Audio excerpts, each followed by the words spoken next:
abilità da parte dei calcolatori, degli ingegneri, siamo riusciti a superare. The first difficulty is heating the pool's 4.3 million litres of water. That's enough to supply a family of 4 for over 30 years. Since divers spend hours at a time in here, far longer than they dive in the ocean, it needs to be even warmer than a normal swimming pool. Emanuele's solution was to draw on a natural spring, where water has been warmed by volcanic rocks deep beneath the Earth's surface. Constant hot water with Mother Nature picking up the tab. Calda, pura pura.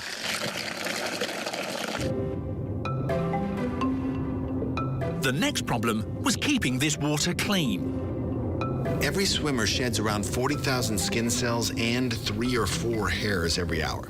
If a pool gets busy, pretty soon you could build a whole new person. Just not a very hairy one. Cleaning the pool is the job of this huge pump room. Inside these pipes, the water is filtered 4 times a day using sand. Then they add chlorine and a little bit of acid to kill off any bugs and bacteria. Now it's perfect for freedivers like Umberto Pellizzari to practice for an upcoming dive. Umberto Pellizzari is a world record holder. His diving record is for over 150 metres or 494 feet without air. Imagine swimming the length of the Statue of Liberty from top to bottom, and you're only a third of the way there. Most freedivers have to train out at sea, which is hugely dangerous. This is one of the only places on the planet where they can do it indoors. Another bonus is that there are no sharks knocking about. Umberto prepares for his dive by flooding his body with as much oxygen as possible. This is exactly what whales do before they dive. Some freedivers can also lower their heart rate to the same as a blue whale's, from around 60 to just 6 beats per minute to help them preserve oxygen. One final gurn, and Umberto heads down. As soon as humans enter the water, our blood automatically starts to move from our arms and our legs towards our hearts and our brain, making sure we keep our supply of oxygen going to our most important organs. As he heads deeper and deeper, the increasing water pressure starts to squeeze his lungs. On the deepest dives, they can shrink from the size of a football to the size of a small grapefruit.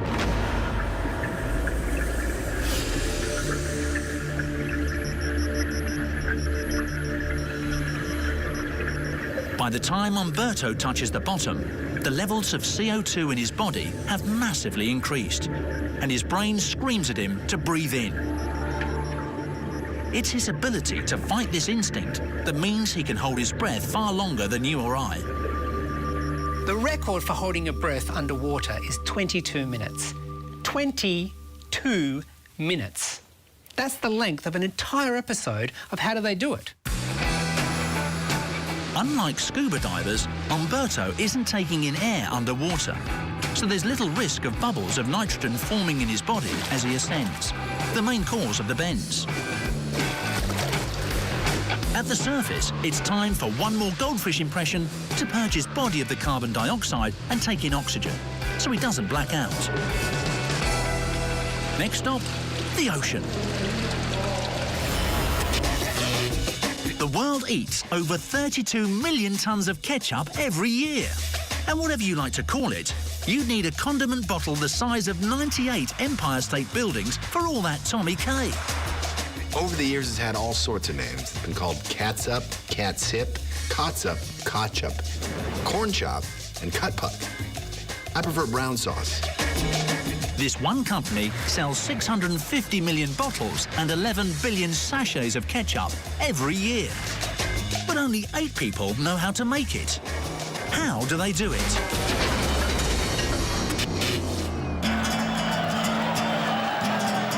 This is the Tomatina Festival in Spain. It started 70 years ago as a spontaneous food fight between kids. Now it's an annual event and a surefire recipe for fun. as long as you're not the one cleaning up when it's over. Afterwards, they scoop the stuff up, add salt, bottle it, and sell it to shops. Don't you wish the world really worked like that? Never mind the tomatoes. Early ketchup recipes started with the intestines and bladder of a shark that was left to ferment up to 100 days. I'm slightly relieved that they've moved on from there. To find out how they do it these days, we've come to Elst in the Netherlands, one of the few countries in the world to prefer mayonnaise on their chips to ketchup. So it's a bit strange that this factory is based here. This plant makes around 1 million bottles of ketchup a day.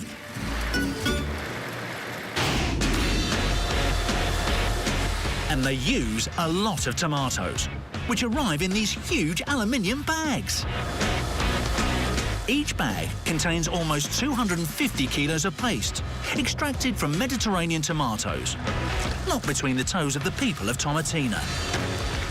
When they finally started using tomatoes to make ketchup in the 19th century, the finished product came out yellow. To turn it red, they added coal tar, which, in big enough quantities, can kill you. They haven't added coal tar for over 100 years. But when we asked to see what does go into their secret recipe, we had the door shut in our face. No, I'm coming here. There's only 8 people in the world that know the recipe, and even I don't know the recipe. Yes, we know. We know. What's any special recipe? We can't tell you. After an interrogation in a room with a one-way mirror, they finally told us that they mix the paste with vinegar, sugar and salt and heat it. Then they send a man in disguise to pick up a blue plastic bag containing the secret blend of herbs and spices, and he shakes it into the top of the vat. And that's how you make ketchup. Each batch the company produces is sense-checked by super tasters like these guys. When you come in first thing in the morning and you taste ketchup before you have a cup of coffee, then people think it's very, very strange, but we're used to it. Experts think that we love ketchup so much because it's one of the few foods that triggers all 5 of our types of taste buds. Sweet, sour, bitter, salt, and the new one, umami. After tasting, there's one more test that ketchup must pass. In these health and safety conscious times, it was almost inevitable. There's a speed limit on ketchup. In 10 seconds, we can only have 10 centimeters flow of ketchup. That's the 10 centimeter rule.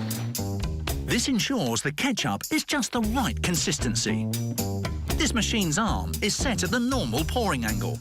Then the boffins time it over 10 centimeters. Okay, here we go. We're not sure what happens to the tomato boffins if the ketchup doesn't pass this test. We just hope they don't get canned. And it's perfect. It only takes 8 hours to go from bag of paste to bottling. This brand famously has 57 varieties.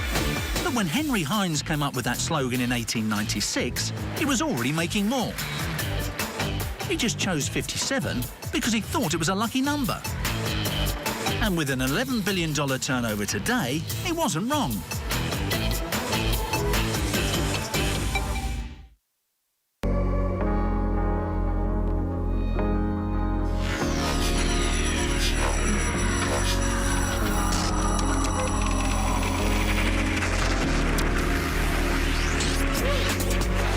You're watching the ZNS Network, the People's Station.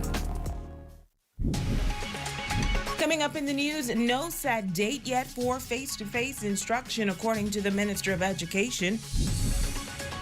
Also, Grand Bahama's only newspaper closing its doors.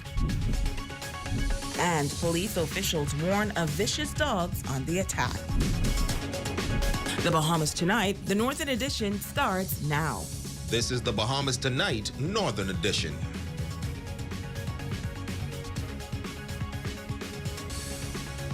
Good evening, Bahamas. I'm Shoshana Wolf-Farquharson. As always, it is so great to have you with us. Topping the news tonight, the Minister of Education making her contribution in the House of Assembly this morning. A presentation coming at a time when public schools have not yet fully returned to face-to-face classes due to the global pandemic. The Education Minister noting that it is her mission to empower young people, which she says is necessary for national development. Our Talia Hall has the top story. Major reform within the education system must come. Those are the words by Education Minister, the Honorable Glenys Hanna Martin. Hanna Martin, during her contribution in the House of Assembly, says, in order to overcome challenges and setbacks in the country, there must be an education policy which empowers, stimulates, and refines the genius in children, including those with different abilities. Minister Hanna Martin speaking on the importance of preparing and training young people for national development. A good quality educational system which is relevant and progressive is the key to our national development and is critically important to the realization of each child's potential. This is not an overstatement. And as Minister of Education, I want to see our public schools as amongst the premier learning institutions in the nation, not the second best. Effectively closing the gap in education between those privileged enough to attend a private school and our public school students. A scientific survey is being carried out by the Department of Statistics, which seeks to gain full insight into the reasons and issues as to why some students have not signed on to the virtual learning platform. The minister says going forward, a more aggressive thrust and a specific curriculum development will be introduced. Greater resources, therefore, must be found. And we know the stories of children waiting for speech therapists and the like. Greater resources must be found to identify children with special needs and to provide timely interventions and remedial instruction so that no child is left behind. We must provide equity in education for all children. And we must work, Madam Speaker, assiduously to enhance teacher training and encourage and facilitate professional development on an ongoing basis throughout the career of a teacher. Hanna Martin noting that policies are being reviewed as it relates to procedures for the issuance of academic and technical scholarships for those who are seeking to pursue tertiary education locally and internationally. She says school repairs will be accelerated across the country, adding that creativity is needed in future construction projects for students. So as to create cooler, energy-efficient classrooms in the height of summer to ensure greater student comfort for the hours in the school day. It is my aim, and I pray it is possible, for us to achieve a reduction in the size of classes. And the big question many have been asking, when will students return to face-to-face instruction? We are preparing for the resumption of face-to-face instruction in our public schools, but cannot do so until our health officials say that it is safe to do so and mandate the requisite health protocols to be undertaken to assure a safe environment for all. We must also work closely with parents and the unions to seek to allay any concerns that they may have. The minister says it takes a village to raise a child and is calling on parents to do their part. All parents, mothers, fathers, and guardians, please join your school's PTA and attend meetings to learn firsthand what is happening in the school and more greatly participate in the educational process of your children. The teachers are the partners of the parents in the execution of learning and the shaping of the lives of our children. This is how your child will excel. The education minister is asking all parents to join with her and the government to do all that's possible to support the nation's youth. She says she is aware that many families are facing tremendous obstacles, but the support system of the government will be positioned where needed. It's Talia Hall, ZNS Network News.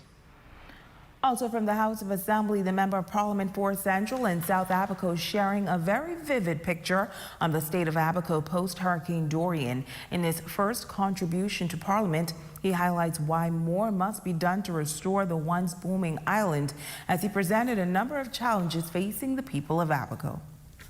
Member of Parliament for Central and South Abaco, John Pinder, says the island of Abaco has been neglected and the previous lack of representation is evident. Basics like garbage collection, fire trucks, clinics, postal service, road safety elements, and most importantly, proper educational facilities are needed now.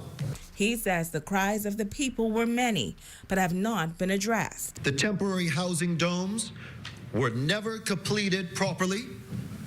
My Abaconians, at their time of need, were put in hard tents that are not safe nor sanitary. Bahamians living with raw sewage around them, sharing electricity from neighbors by drop cords, and living in cars is common. I am saddened. I am hurt how we were treated. Many millions spent with little to no help for the people. Our government workers are living in trailers parked outside the government complex, offices, and international airport. If you are lucky to have a house that is livable, there is often no water. I will not sleep well until my fellow Bahamians have a safe place to sleep. Pinder says it is a new day and immediate help is on the way. An affordable housing program will start soon.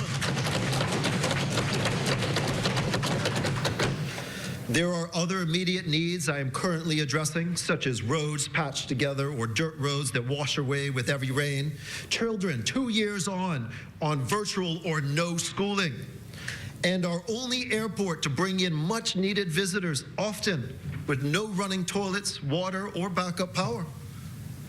Our children need and want to be in school.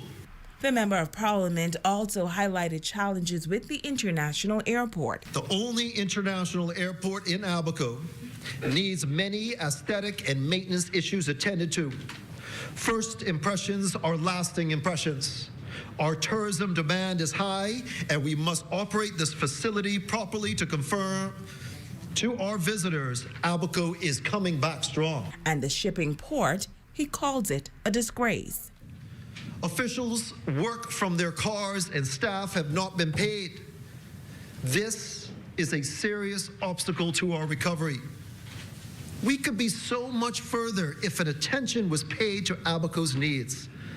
However, this is a new day, and this vital international port will be brought back to proper working standards in short order. But he says help and hope is here, and he, along with the government, will work hard to restore the island of Abaco along with the Keys.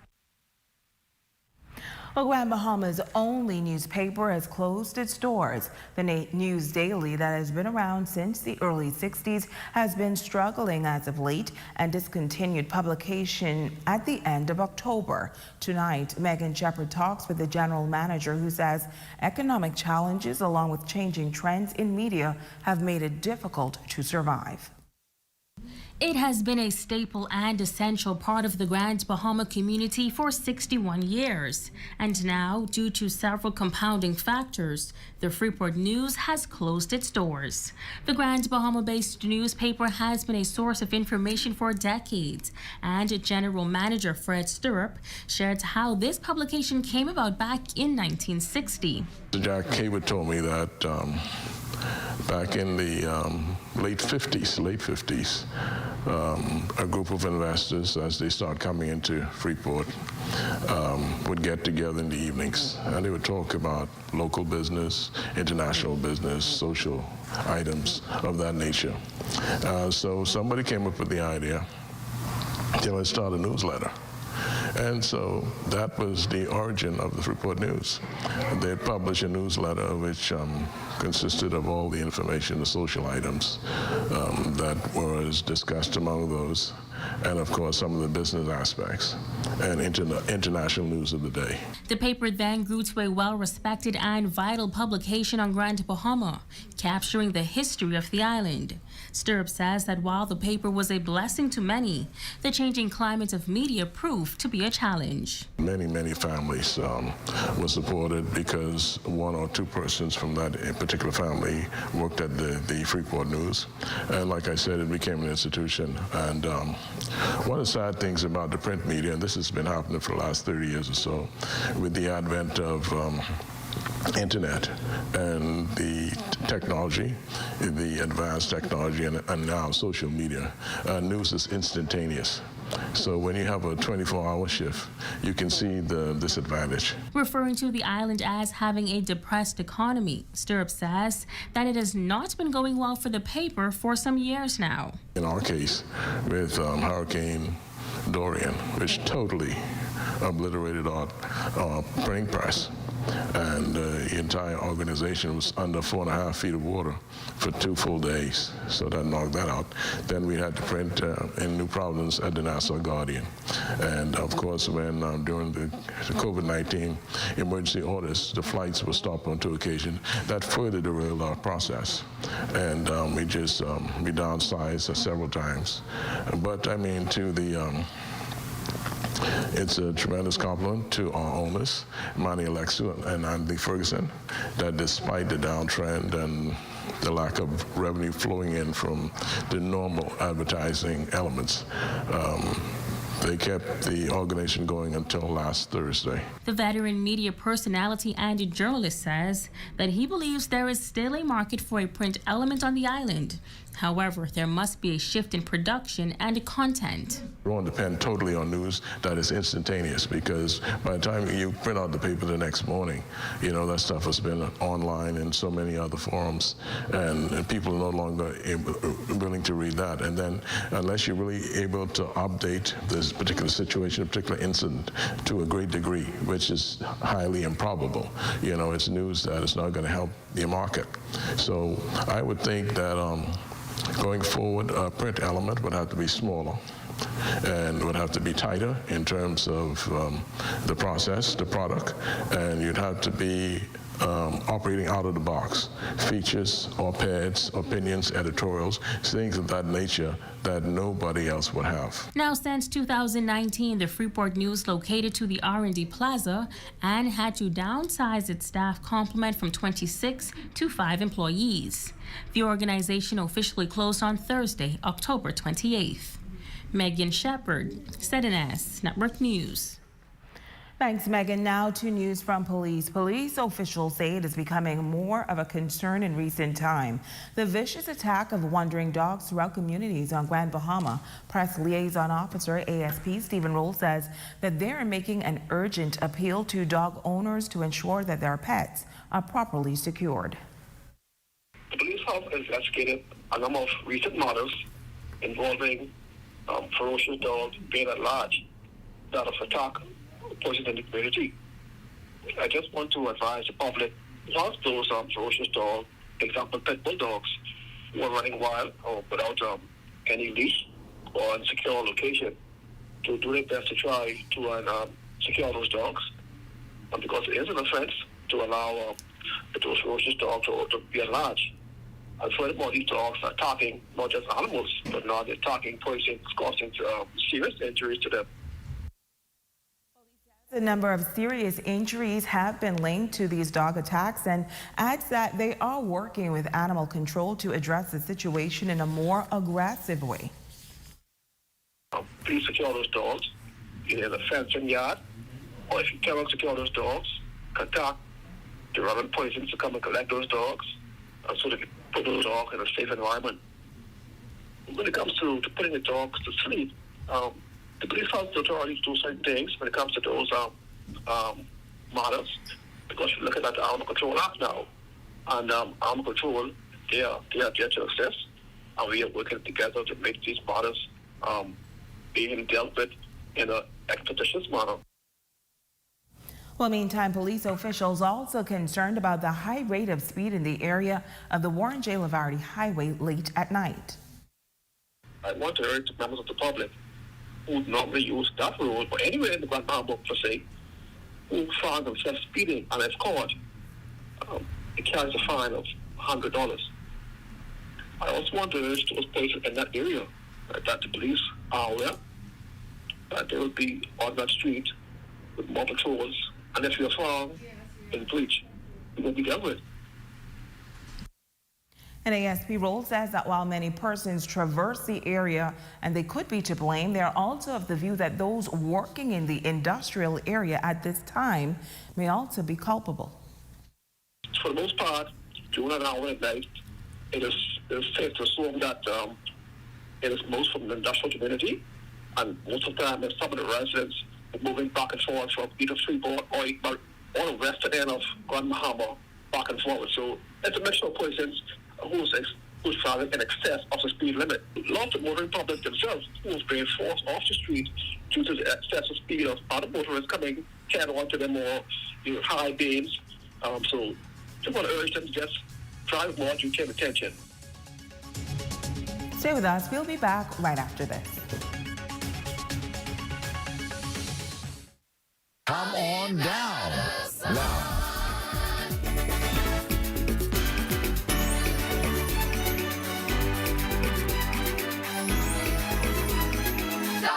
Come on down now.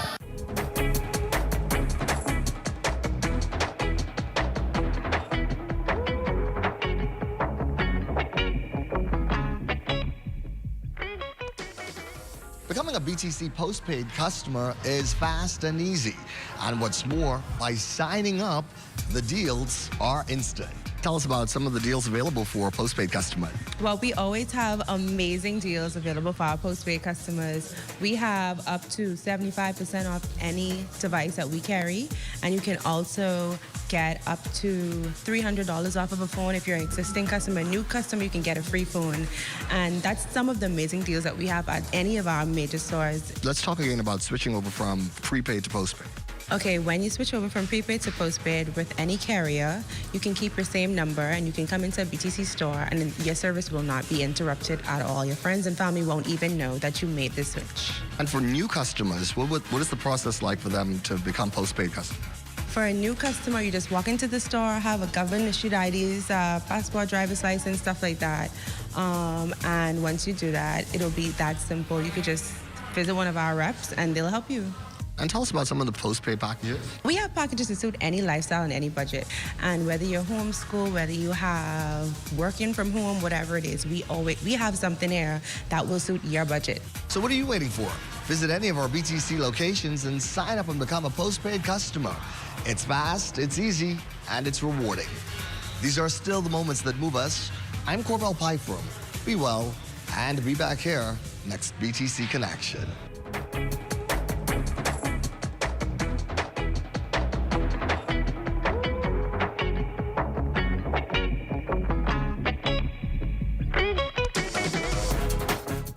Come on down to World Wholesale on Queens Highway in the Bamboo East Complex, opposite Yeager Funeral Home, where we sell the highest quality hurricane impact windows, doors, metal roofs, and hurricane shutters at the best prices you can find. Visit our store Monday to Friday from the hours of 10 a.m. to 5 p.m. to see the quality of our products. Contact us today for a free estimate.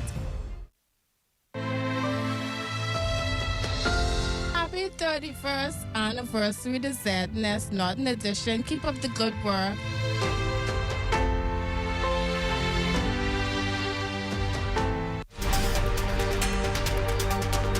Your #1 news team covering the North. The Bahamas Tonight, Northern Edition. ZNS Northern Service continues to celebrate 31 years of television broadcasting here in the Northern Bahamas. Tonight, we will hear from two of the original employees in the television department who have been a part of the growth of television broadcasting here in the North. Ramiko Knowles reports. I hear that ZNS is opening up a television station down here in Freeport. I say, well, let's go apply. His tenure with the Broadcasting Corporation of the Bahamas began on September 24th, 1990. He is now the Deputy Director of Television. After 31 years, Brando Storch shares what he loves most about working with the corporation. You get to work with a wide variety of people, a wide variety of personalities. You know, you get to meet people from all walks of life, politicians. You get to meet the small man on the street, the big man up top, everybody. So it's given me that kind of satisfaction. Already employed with the BCB as a radio production assistant, Denzel Swain transferred from radio into broadcast television. For a month, I would go to the head end. Instead of putting Channel 10 on, I would go and create a station with its Channel 13 running the same time with Channel 10, Channel 5, and Channel 7. And that was the beginning of television in the Northern Bahamas. Now, Storch says he is most thankful for the friendships gained with past and present employees over the years, but there are some moments that he will never forget, like the time he covered a tour of the Grand Lucayan Hotel with the former Prime Minister of the Bahamas, the Honorable Hubert Ingraham. He recalls it happening after his lunch break. Young man, I want to see you. I want to see you. And I say, me? You see, yes, I want to see you. So I dash over there. He said, I want you to take that toothpick out of your mouth. And I don't want to see that kind of thing ever again. You know, but I really thought that I was going to get some great recognition from the Prime Minister, but he was still he scolded me and basically told me, I had a little piece of toothpick in my mouth and he don't want to see that ever again. I think that's still probably over Halakaya.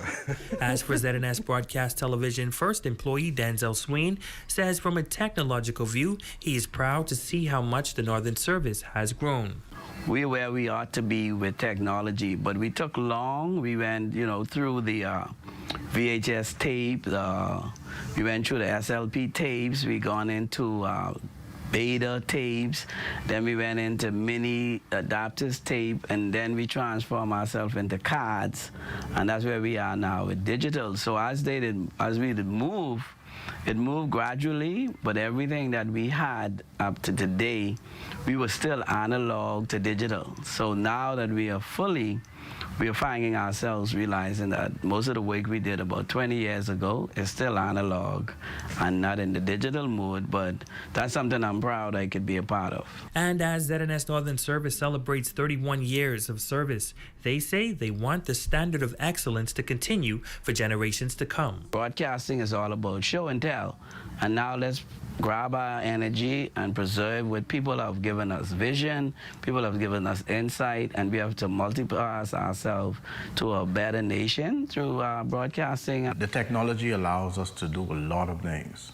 and I hope that they take full advantage of it, the next generation, that they learn more and they do more with what we presently have and what they're going to get then. Ramiko Knowles, ZNS Network News. In the wake of Hurricane Dorian, a furniture company based in Fort Charlotte, Florida, shipped 4 40-foot containers of furniture to Grand Bahama. 2 years later, Bacon's Furniture Store is still giving back. The Grand Bahama Children's Home receiving a check for $10,000 from the furniture company. President of Champs Mission, Pastor Rick Schussler, presented the check to the home. Mr. Bacon also got a burden for the children's home. He's never been here. He's never met the children's home. He's only seen his pictures. And so he gave Champs Missions to give a check to the children's home, as you saw, of over $10,000 to the children's home. And so that's how this all came about.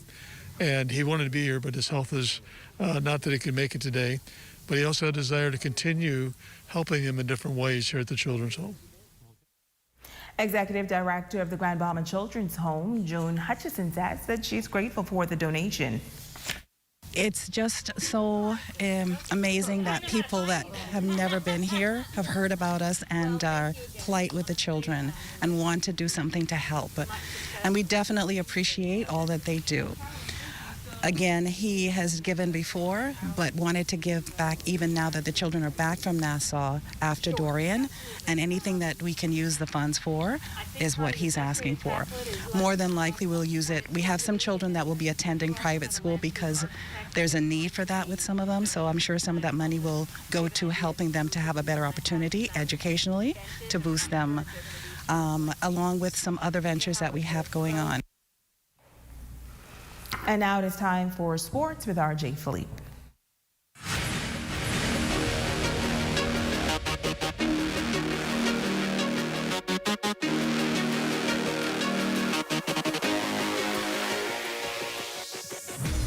Good evening, I'm Jay Philippe and welcome to Sports. A whole lot of sports happening this past weekend, but let's start this one off with one of our young, promising baseball players. Grand Bahamian Stephen Adley signed with the Miami Marlins earlier this year on April 1st. Since then, the rookie outfielder played in the Dominican Summer League, but was limited from a full season. My first year, unfortunately I didn't really play as much. I fractured my finger, but, the experience was really good. Being able to play against so many great talent, being just in the league, much can't make it later. So being there is just an excitement. On the year, Adley registered 4 hits, 2 RBIs, 2 runs, and 4 stolen bases with 25 at-bats. He says the Dominican League has helped in his development as a pro. I always talk about learning the fundamentals, just the small things that, help us win games, Just learning how to do the running the bases with sense, hitting the ball, bunting the ball, catching the ball. All those things are key to winning the game. So small things, just to win games. Switching gears now from the baseball field, the second annual Faith Over Fair Breast Cancer Pool Tournament wrapped up at the pool hall on the weekend, winning first place in the singles category was Mario Smith. Coming in second was Gowen Nairn, and placing third overall was veteran Barry Smith. Capturing the crown and prize in the doubles was Darian Woodside and Duran Wilson. Coming in second place was once again Barry Smith and Michael Nemo, and placing third was Kevin Miller and Kerry Payute. In the triples category, Kerry Payute, Michael Demerit and Kevin Miller came out on top as champs. Placing second was Miko Evans, Akeem Oliver, and Dawson Malone. And coming in third was Cedric Parkinson, Duran Wilson, and Stario Thurston. And finally, in sports, in college soccer, Grand Bahamian Elon Johnson and the Mitchell College Sport in Connecticut will conclude its regular season, where they will take on New England College in their season finale. Up next will be conference tournament. And that's a quick check on sports. I'm Jay Philippe. Be blessed. Are you looking for good vibes? In search of great food? Buddy Buckets Restaurant and Lounge in the R&B and C Plaza is the place where you call the shots. Telephone 828-9188. Head on over and enjoy. Third Dimension on Yellow Pine Street introduces its new home improvement center. Step into our brand new, fully stocked showroom for the latest in doors, tiles, housewares, kitchenwares, bathwares, vanities, power tools, electrical, and plumbing supplies. So stop by our showroom to view our full range of products or call the Home Advisor hotline at 602-0935 today. We are your home advisors. Come on down to World Wholesale on Queens Highway in the Bamboo East Complex, opposite Yeager Funeral Home, where we sell the highest quality hurricane impact windows, doors, metal roofs, and hurricane shutters at the best prices you can find. Visit our store Monday to Friday from the hours of 10 a.m. to 5 p.m. to see the quality of our products. Contact us today for a free estimate. Are you tired, overweight, having trouble sticking to your health and fitness goals? Well, look no further. The Fitness Connection has teamed up with Z&S to bring you Health Bites. This and every Thursday, tune in, and we'll make sure you get on track and stay on track with your health and fitness goals. Tune in.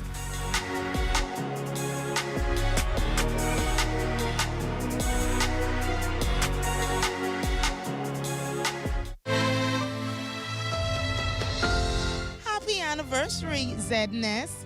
It's their 31st anniversary. The Norton Edition side.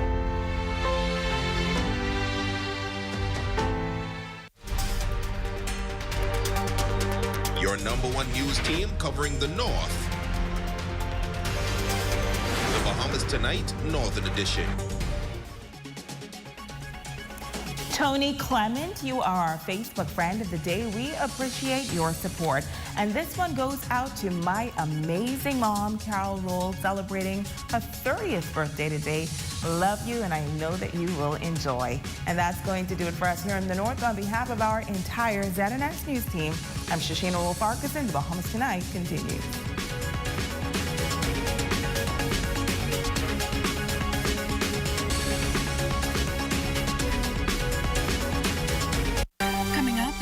Tonight, the National Report, fire at the detention center. Who's to blame?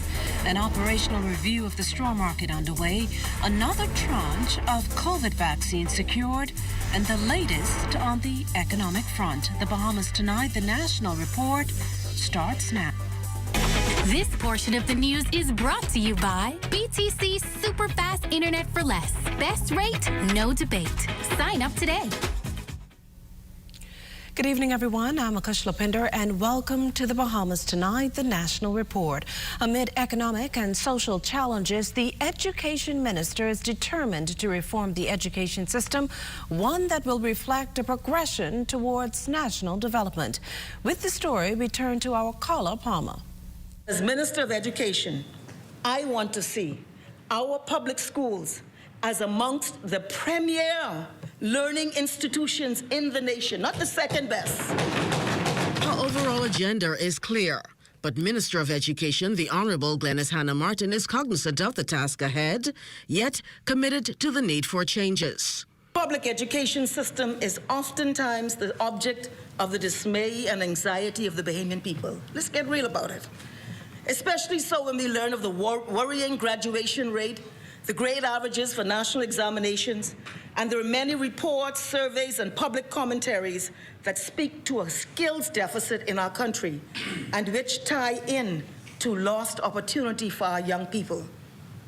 In this new day, we must look at our educational system with honest eyes. While we acknowledge the noble efforts of stakeholders, we must conclude that major reforms must come. Armed with a roadmap for progressive change of the country's education system, Minister Hanna Martin outlined her improved agenda from the floor of Parliament Wednesday. In this regard, the ministry is now preparing to undertake a study to help us understand the reasons for high attainment and alternately poor performance in our education system. This will allow us to develop strategies and implement policies that it will equip the system for effective and efficient delivery of education, teaching, instruction, and enhanced learning. Most importantly, reform of the system will focus on Bahamian history and identity. Some suggestions borrowed from a white paper on education in 1972. We intend to give analysis and review of the curriculum, which forms the menu of learning for our children, and will revise, in particular, the content of instruction as it relates to our history, so that a more meaningful representation is made to engender a greater understanding within our children of who we are, and for inculcation of ethics and civil responsibility. In primary school instruction, for example, the curriculum would include instruction, and I quote, which satisfy the curiosity of the young child, emulate his imagination, and arouse his appetite for learning. An effort will be made to improve the cultivation of the arts of communication, the learning of skills which are appropriate to the primary level, and the strengthening of such areas of the curriculum as mathematics, science, health, and citizenship. Not only will student development be nourished, but also teachers. We must address all issues which affect teacher morale, including long-standing human resource issues, such as promotions, reclassifications, and confirmations. That dialogue is now underway both in-house and with the public service agencies. The instruction for parents was also pronounced. Stay engaged and involved in your child's education. Much work must be done at all levels and in all spheres. It will require the commitment and resources and the full cooperation of all stakeholders. It is a difficult and complex undertaking. It may take years, but the work must begin. We must first and foremost ensure that all strategies and decision-making in the science and art of education administration, instruction, and inspired learning is goal-oriented and data-driven. Madam Speaker, we have our work cut out for us, and we did not come. With the physical space essential to the learning environment, Minister Hanna Martin says they have already begun collaborating with the Ministry of Works to accelerate the process. Carla Palmer, ZNS Network News. Irate Cubans at the detention center setting the Carmichael Road facility ablaze yesterday, apparently upset they haven't been returned home. Immigration Minister the Honorable Keith Bell telling ZNS News that Defense Force officers guarding the site have stepped up security following the Tuesday morning incident. Shortly around 10, 11 o'clock yesterday, around 11 o'clock yesterday morning, the Cuban detainees at the detention center, they became a bit irate. And the reason I'm advised is that they want to go home. And some of them have been there for a few weeks, some went there as late as last week. There's a total of 99 Cubans there at the detention center, of which consists of 5 females and 94 males. And so the male detainees, this is a historic occurrence. Whenever we have a large group of Cubans there for a week or more, we know that they become very irate. So we work very closely with the Cuban consulate, the Cuban ambassador, and also the Cuban government to ensure that they are repatriated as soon as and as quickly as possible. But according to Minister Bell, the process has been somewhat slow going. Process which has to be exhausted through the diplomatic channels. The process is that once detainees, irregular migrants are taken into custody, they are processed, and then an order for deportation is signed by the Minister of Immigration, and then we simultaneously would be communicating with the Cuban ambassador for the repatriation of these persons. We have to wait until we receive words from the Cuban government to return the persons to Cuba, and that is where we are right now. Well, tonight we also hear of the government's plans to improve public infrastructure, and this despite the prevailing threat of climate change and other detrimental factors. Carla Palmer reports. Highlighted among 8 other national objectives outlined in the government's blueprint for change, Minister of Public Works and Utility, the Honorable Alfred Sayers, says his ministry does not plan to be Nassau New Providence-centric in its agenda to reconstruct public infrastructure in a sustainable and resilient way. We will pursue the directive of the blueprint for change, that the vision for development of each island and its immediate benefits will determine how the projects in the Ministry of Works and Utility are prioritized. With the implications of climate change and its negative impacts being seen and felt, Minister Sayers is adamant that wherever possible, progressive change will be made.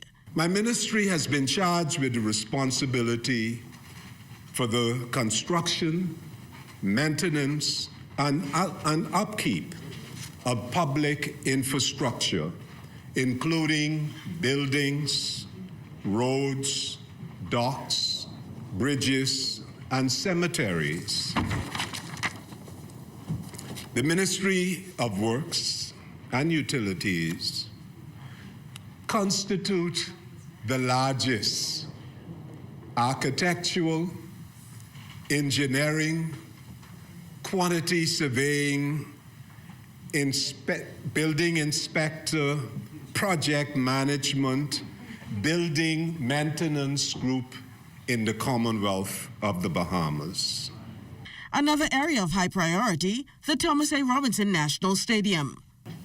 Hurricane and sea level rise will change how all of us do business, because it results in severe coastal erosion, flooding, saltwater intrusion into the small lenses of fresh underground water, and loss of the buffering effect of coastal habitats.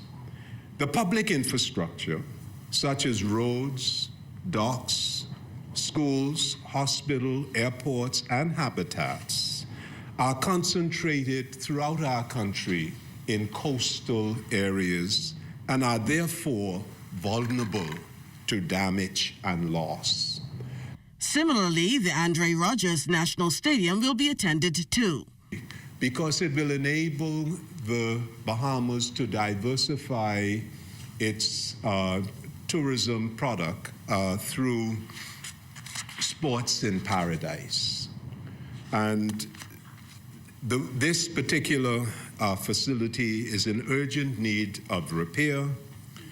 It is not only a major sporting venue for both national and international events, but it also provides accommodation for the National Sports Authority, the Road Traffic Department, and the National Insurance Board. So there's a very extensive work which will include major structural, concrete repairs, removal of corrosion from steel roof members, replacement of the metal roof to the grandstand, replacement of the fire suppression system, plumbing repairs, and air conditioning repairs. Among other initiatives, Minister Sayers is committed to bringing the Government House restoration project to completion.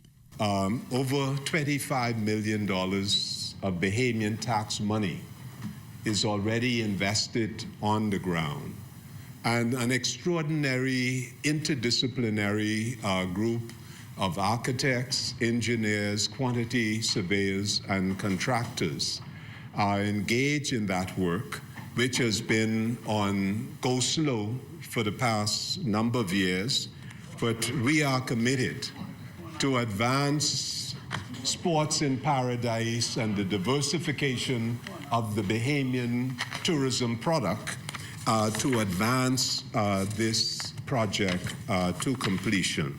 Carla Palmer, ZNS Network News. Meantime, the Ministry of Works has begun devising preliminary plans for the return of straw vendors to the downtown market, a site closed since the onset of the COVID-19 pandemic. Parliamentary Secretary in the Ministry of Works, Bacchus Roll, telling Parliament this morning that the ministry has undertaken an assessment of the Bay Street market and that there have also been talks with the Vendors Association on the way forward. Some of the recommendations coming out of this initial meeting was staggered workdays, staggered seating to ensure proper social distancing, a mandatory completion of the Ministry of Tourism compliance training, and of course, mandatory first aid, CPR training by the Bahamas Red Cross. As we construct this new day for our craft and straw vendors, we do so by reconstructing with resiliency.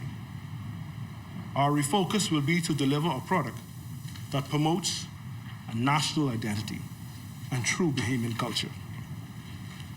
We look forward, Madam Speaker, to announcing a date very soon with regards to the opening of all markets.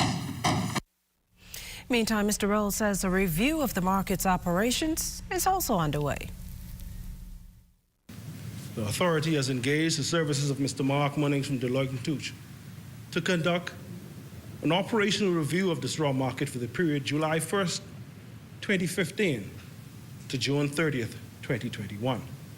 This operational review will provide the Straw Market Authority with an assessment of the current operating procedure and advice as to the necessary operational changes that should be implemented. Leslie Bryce appointed the country's ambassador to CARICOM. The Seabreeze MP made that known during her inaugural speech in the House of Assembly this morning. The role lends way to Bryce serving on the CARICOM Committee of Ambassadors. The committee acts as a nexus between member states' needs and the regional agenda. The role of the Committee of the CARICOM Ambassadors is also to provide strategic advice, recommendations, and support to the CARICOM community. We must foster and enhance diplomatic relations, including the development of economic, political, and cultural relations between the Bahamas and CARICOM. Additionally, protect and promote economic interests of the Bahamas. I believe that the Bahamas must take full advantage of the potential for investment funding, joint ventures, training opportunities, and cultural exchanges that the Caribbean can offer to the Bahamas. Well, meantime, Prime Minister Philip Davis using his time in Glasgow, Scotland to meet with members of the global environmental non-profit organization Nature's Conservancy to discuss additional ways they can help the Bahamas. The organization's mission is to conserve the lands and waters. And to achieve this, it plans to address biodiversity and the climate crisis over the next decade. Meanwhile, the local chapter has been instrumental in providing data, research, and funding on environmental matters for the country. Still to come, more COVID-19 vaccines arriving in country. The details of that and other stories coming up after the break.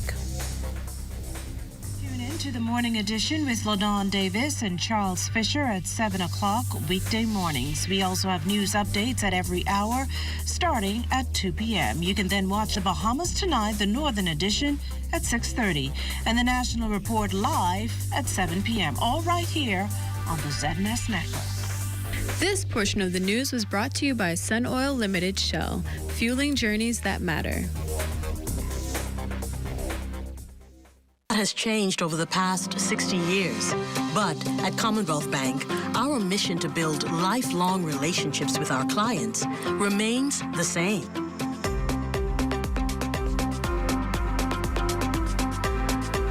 Our customers are more than just a number. Our customers are our family. And together, we create banking solutions that fit your unique needs. Commonwealth Bank, leader in personal banking services. Across the Bahamas, we're more connected than ever before as we upgrade and expand our network, elevating your connection with BTC Superfast Fiber Internet. More people can access the best high-speed internet on our upgraded all-fiber optic network, providing you with a better experience working remotely, learning virtually, accessing more from home, and connecting with more opportunities. Visit our website or any store to upgrade to our super-fast fiber internet experience on the Bahamas' best fiber network. KFC Saucy Wings gives you the choice. A precisely calculated chicken-to-sauce ratio for that perfect wing experience. Or a totally wild, completely coated sauce adventure that transcends traditional flavor boundaries. Whatever your choice, get sauced with KFC Saucy Wings for the perfect amount of flavor.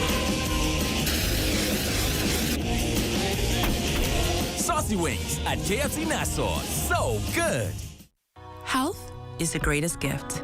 That's where we come in. Bahamas Medical and Surgical Supplies is a premier distributor of medical equipment, as well as medical and surgical consumables. Our engineers are always on hand, providing top care service that saves lives. We carry a wide selection of over-the-counter and prescription items, IV fluids, and other injections. Our products are state-of-the-art, and our entire team stays on top of cutting-edge technology. With more than 2 decades of dedicated service, Bahamas Medical and Surgical Supplies continues to be a trendsetter and innovator in healthcare. We have set ourselves apart by truly caring for our customers. We understand the intricacies of healthcare, and we produce spectacular results. We cherish our partnerships and nurture our friendships as we continue on our quest to help everyone maintain that wonderful gift of good health. Find us on 9th Fifth Terrace, Centerville, right in the heart of the medical service epicenter of Nassau, Bahamas. As a professional graphic artist, I work from anywhere in the world. When I travel, I try to keep up with my paperwork and bills as much as possible, utilizing NIB's ESS, or Employee Self-Service Portal, to submit my monthly payments and to upload my contribution statement makes life easier. The portal is pretty easy to use too. I consider it to be user-friendly.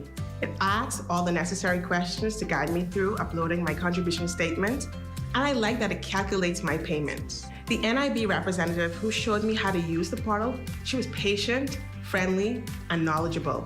I used to fill out my contribution statement manually and visit an NIB office every month to make payments. But now the ESS portal allows for the entire process to be completed online in a time-efficient manner. Like, yay, thank you, that's done. You should sign up today at ess@nib-bahamas.com.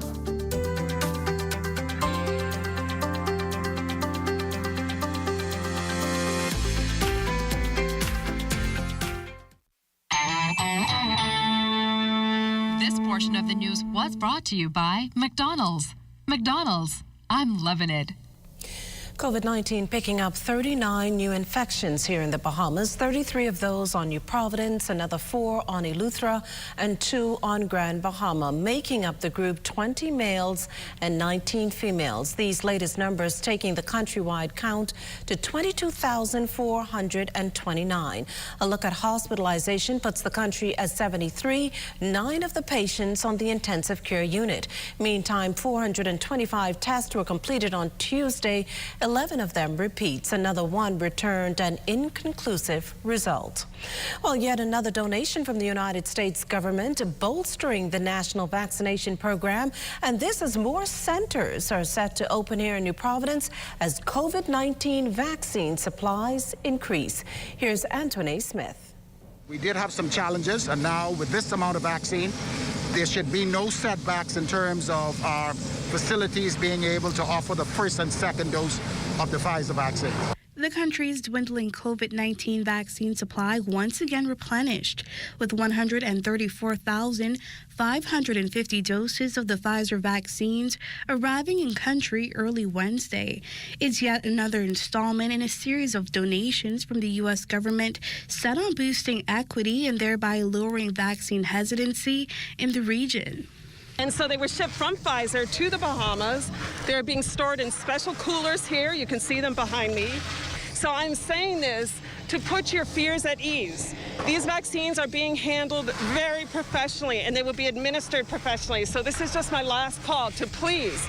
We've got 134,000 more vaccines in the Bahamas now. There's no excuse. Please get vaccinated. Though the demand for vaccine continues to grow in the capital, health officials note the fears that still exist among a small majority. Speaking to reporters at the Lynden Pindling International Airport, Minister of Health, the Honorable Dr. Michael Darville, revealed that more than 39% of Bahamians have received the COVID-19 vaccine.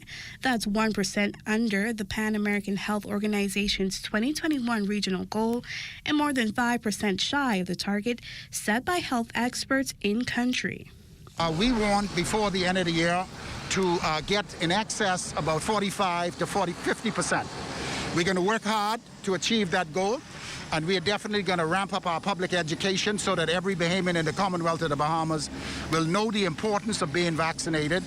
This tranche of vaccines a vital element as the Ministry of Health focuses on increasing accessibility, with officials set to be deployed this week to satellite vaccination centers at the mall at Marathon, soon to be the Town Center Mall, and this weekend to Arawak Key. One of the strategies that we're using now is going to where the people are, as opposed to opening the big sites and waiting for them to come. We will have sites open, but now we're making steps towards going to persons, going to those communities where they can, get better access to the vaccines. Antoine Smith, ZNS Network News. Well, finding a particular grocery item in the food store will be quite challenging within the next couple of weeks. This according to experts monitoring a possible food shortage. Kelsey Johnson caught up with the chairman of the Price Control Commission, who shared his views on the issue.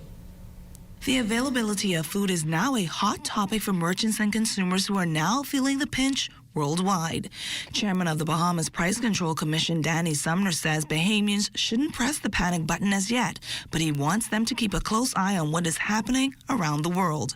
Sumner says food price increases are indicative of the ongoing gas prices worldwide, the pandemic, and other factors. A lot of factories in the States and in Canada is having problem with manpower. Some factories are even going out of business. So what we're looking at now is the availability, as the word I'm going to use, the availability of certain products, and getting these products out and exporting them to the Caribbean, which include the Bahamas. You will probably see some increase. How big, we don't know.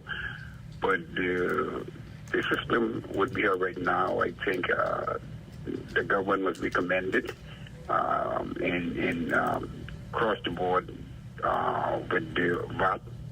Sumner believes the decrease in government's value-added tax is going to help the consumer and the distributors during this difficult period. Until then, he wants Bahamians to monitor the rising prices around the world for various items.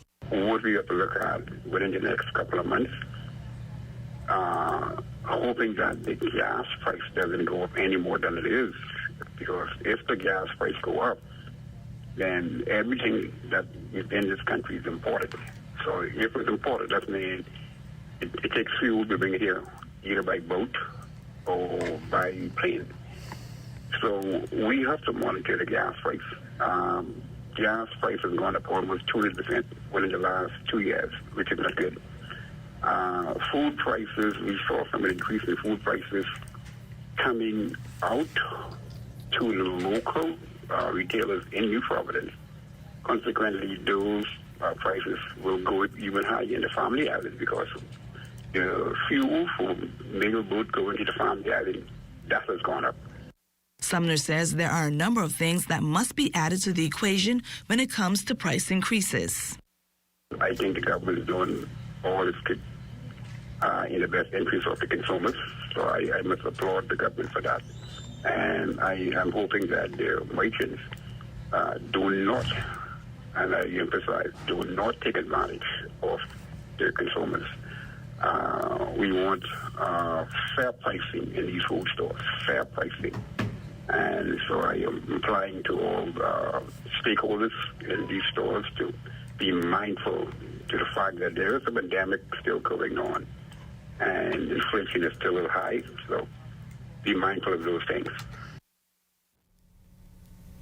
Well, that was our Kelsey Johnson reporting. The economy continuing to show signs of improvement based on the numbers coming out of the central bank's latest economic and financial development report. Central Bank Governor John Roll calling it a steady but paced recovery from the COVID-19 pandemic. Continued developments in the tourism sector along with foreign currency receipts through the private sector seen as the impetus. Construction in the residential property market also showing positive signs. Despite these trends, central bank officials hold that restrictions on travel along with general travel confidence locally and abroad will determine how the economy balances out in the medium to long term. Still, optimism remains high for the tourism sector come 2022 with a projected 6 to 8% growth in the economy. Granted, that is, that visitor arrivals increase along with occupancy counts at various lodging facilities. This portion of the news was brought to you by McDonald's. McDonald's, I'm loving it. Tourism today. Bahamas tourism today. The Bahamas Ministry of Tourism, Investments, and Aviation is so excited to welcome our new Deputy Director General, Mrs. Latia Duncan. When I got the news that I would be the next Deputy Director General, I paused and thanked God. I was grateful, I was humbled, and I believe that we are the sum of our experiences. The sacrifices made early on in my career. I've had a very diverse career journey, and I always refer to it as dynamic because I've crossed over so much different industries. But now I have an opportunity to utilize all of my past experiences to achieve synergies of scale and leverage them and take away the best practices to make sure that I'm able to give back and to serve my country. The Deputy Director General shared an overview of her portfolio and areas of interest. So my portfolio, I'm excited about it. It speaks to the Bahamas as a product and also as a brand. Intense focus on the islands of the Bahamas. And if we were to put it into three segments, there is Nassau Paradise Island, there's Grand Bahama, and then there's also the Family Islands. We do have a renewed commitment to our Family Islands, and we're making concerted effort to make sure that we deliver on expectation from a visitor perspective. And so if I were to take a deeper dive into what it is that I'm going to be directly responsible for, product quality and assurance, visitor safety and security, cultural and authentic events, groups and conferences, the Films Commission, just to name a few. So if we were to summarize it and condense it a bit more, product quality and assurance and industry facilitation. We must continue to press on to work collaboratively together to make sure that the Bahamas remains top of mind globally. there is something that I would like to focus on, and it's to create the awareness. Our islands of the Bahamas, beautiful. Our resources, second to none. Unspoiled is a word that we use to describe it. But it's also important to make sure that when we see the Bahamas and when we look at our island and our country, that the visitors see the same thing and share the same experience that we want them to experience. So for me, I want us collectively as a team to be more mindful in our undertakings and our interaction. Remember that we are tourism and our visitor experience depends on each and every one of us. Again, we extend a warm welcome as we continue to work towards an even better tourism product for our guests. I'm Joshua Robbins, and this is Tourism. Transfer money internationally now through the Cash and Go mobile wallet. It is easy and secure with no wait lines, as you can transfer funds at your convenience, even from the comfort of your home. Send and receive money with no restrictive times, and use your debit or credit card if you want to go cashless at no additional cost. All transactions are saved in the mobile wallet, and there is 24/7 in-app support. Cash and Go's mobile wallet, now with international transfer. Easy, simple, safe, and secure. Everything is changing, and your favorite hardware and home improvement store is getting with the program. We Buy You Sell is rolling out its new online shopping feature. If you go to our website, wbusbahamas.com, it's a quick and easy 3-step process. Step 1, browse the gallery and select your item. Step 2, add to cart. And Step 3, check out. Go to our website, wbusbahamas.com, to shop with us today. BK Nassau and Pepsi want to bring you a fun day on us. Upgrade your favorite combo and get a chance to win great prizes like staycations at Atlantis or Baha Mar, powerboat adventure excursions, or a Blue Lagoon dolphin encounter. You can also win a relaxing day at Sandy Toes or a VIP movie experience at Fusion. Upgrade your combo at any of Burger King Nassau's 7 locations and enter to win online at bk242.com. Win fun days with Pepsi and Burger King, where taste is king. When you want to save money on your tile supplies, who you gonna call? The Tile King. When you tile your house and you want to look good, who you gonna call? The Tile King. Visit the new Tile King showroom, which is internationally recognized as the finest tile showroom in the Caribbean, located in the Builders Mall on Wolf Road. The Tile King. Who you gonna call? The Tile King. Tiles on everything. Having a policy with Bahama Health is more than just health insurance. It's about feeling good knowing that your health and wellness is covered. It's about the confidence you feel knowing that your card is accepted by over 50 pharmacies and 400 local doctors. It's about peace of mind, knowing that when you travel, you have comprehensive coverage and our overseas partner is just a phone call away. It's about the security you feel, knowing that you're an important part of the family. COVID-19 attacked our personal and national psyche. We fought back. We adjusted our consciousness so that we could wrap our minds around the impossible and unbelievable things we were going through. But guess what?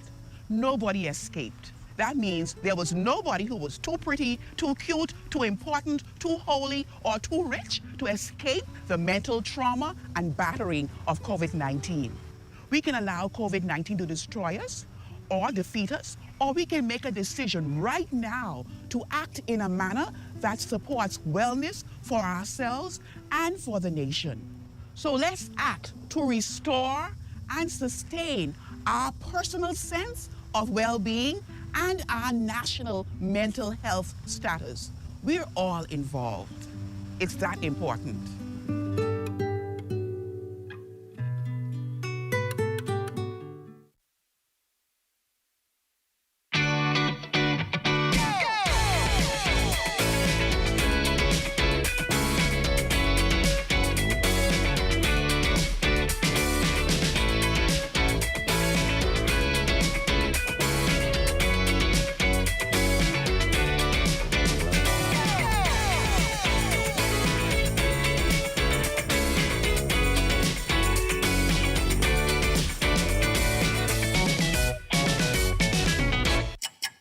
It's that time again. At 2 a.m., Sunday, November 7th, 2021, daylight saving time ends.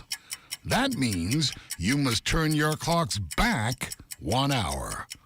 This message brought to you by the Broadcasting Corporation of the Bahamas. Shell Unleaded improves your fuel economy, giving increased miles per gallon, allowing you to do more of what you really want. Special additives used in Shell Unleaded improve your engine's efficiency. So go further with Shell Unleaded. Venture out to beaches, Junkanoo, and festivals and bring home memories that will last a lifetime. Shell, fueling journeys that matter.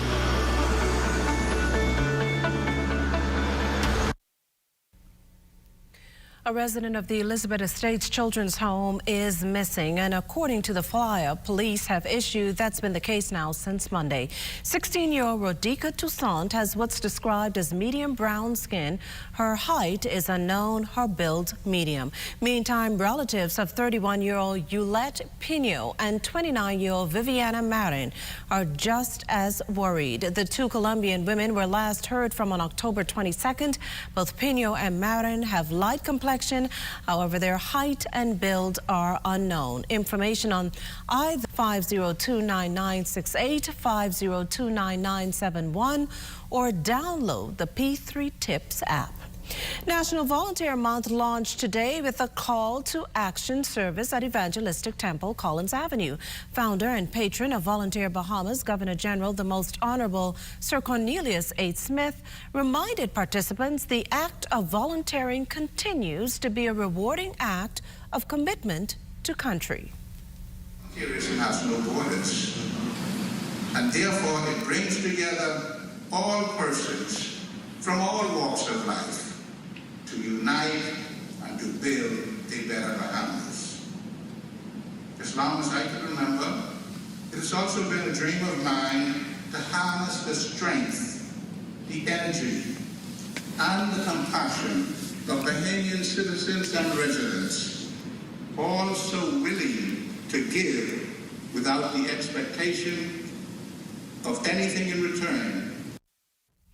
Recognized for their outstanding service were Chairman of Volunteer Bahamas, Barry Rassin, and 5-year-old Drea Ambrister. Well, as we head to the break, we'd like to thank all our viewers watching us live on our social media platforms. And just in case you missed the news, be sure to head there to catch up. Stay with us. There's more.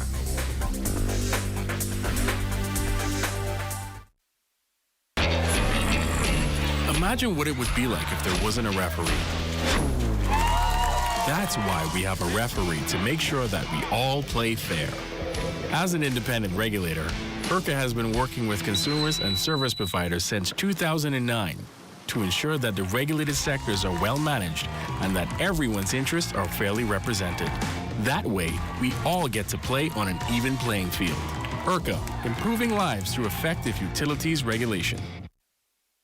Looking for super savings? Well, look no further than Super Value and Quality Supermarkets. Healthy Choice Soups, 15-ounce, $1.99. Distinction UHT Milk, 1 liter, $1.79. Mott's Apple Juice, 1 gallon, $6.59. Cello Carrots, 2-pound bag, $1.99. Chicken Leg Quarters, 10-pound bag, 99 cents per pound. That's Super Value and Quality Supermarkets.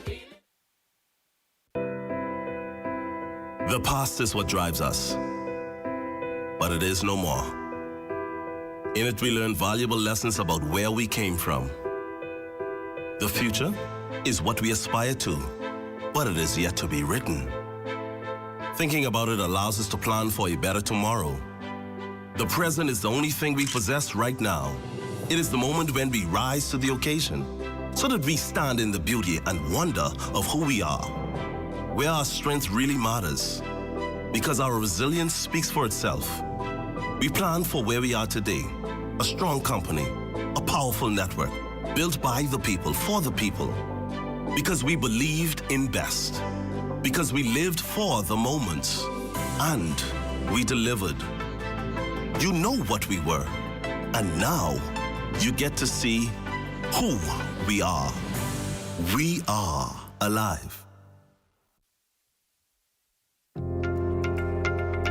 watch them grow and make plans for them even before they're old enough to talk. You spend a lifetime of sacrifice to pave the way for their success and create a tomorrow you too can be proud of. Can you tell who is the investor? At Leno, we believe everyone who has ever put a penny aside for a future dream is an investor. If you're new to investing, Leno's financial experts stand ready to design plans based on your goals. Let's sit down and explore the options one-on-one and see how, together, we can make your dreams come true.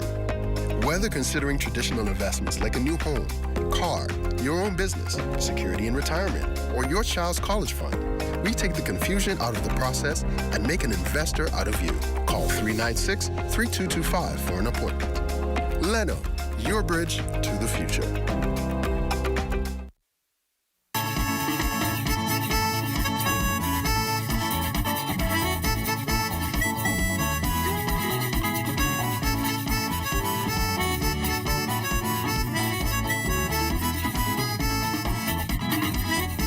South Abaco MP John Pinder decrying the state of Abaco and the government's response in the months following Hurricane Dorian. Pinder has assured the government will pay close attention to restoring the shipping ports, including the one in Marsh Harbor.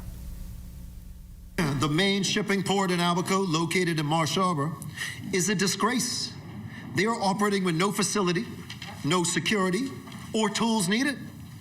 Officials work from their cars and staff have not been paid. This is a serious obstacle to our recovery. We could be so much further if an attention was paid to Abaco's needs. However, this is a new day, and this vital international port will be brought back to proper working standards in short order. Pinder also expressing an interest in reviving key revenue-generating proposals. I can say there are foreign and Bahamian tourism investments on the table that will bring jobs, commerce, airport, hurricane shelter, and upgrades to the 2 southern townships. These will help grow Sandy Point and Crossing Rocks alike.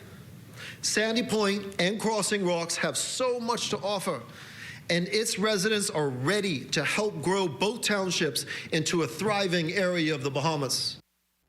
Well, this evening we highlight the work of a 38-year-old physician out of Acklands who's doing his part to provide essential healthcare services to Family Island residents in this COVID-19 environment. Desmond Saunders has the story.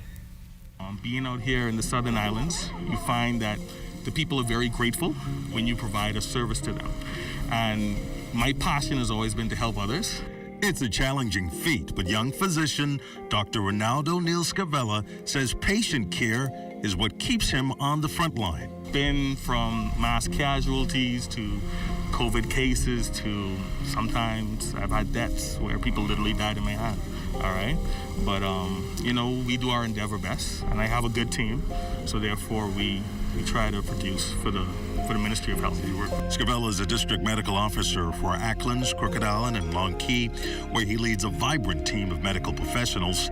He implements healthcare initiatives and fosters good relations between public health and various government agencies. His role even more crucial since a COVID spike. So far, Acklands has recorded 28 COVID cases, and Crooked Island has a total of 33. Initially, it was frightening, but I knew that I signed up for the job. So we went out there. It wasn't no script, all right? We were given certain protocols from the Ministry of Health. We followed them to a T. They had to be adjusted and tweaked from time to time. But for the most part, I can say my entire team, no one has ever contacted the virus, and we've made strides. He's been in the medical field for more than a decade, making his imprint in the country, holding numerous medical certifications from the United States and Latin America. As for Ronaldo's future prospects, I should be returning home to Nassau, all right? Permanently?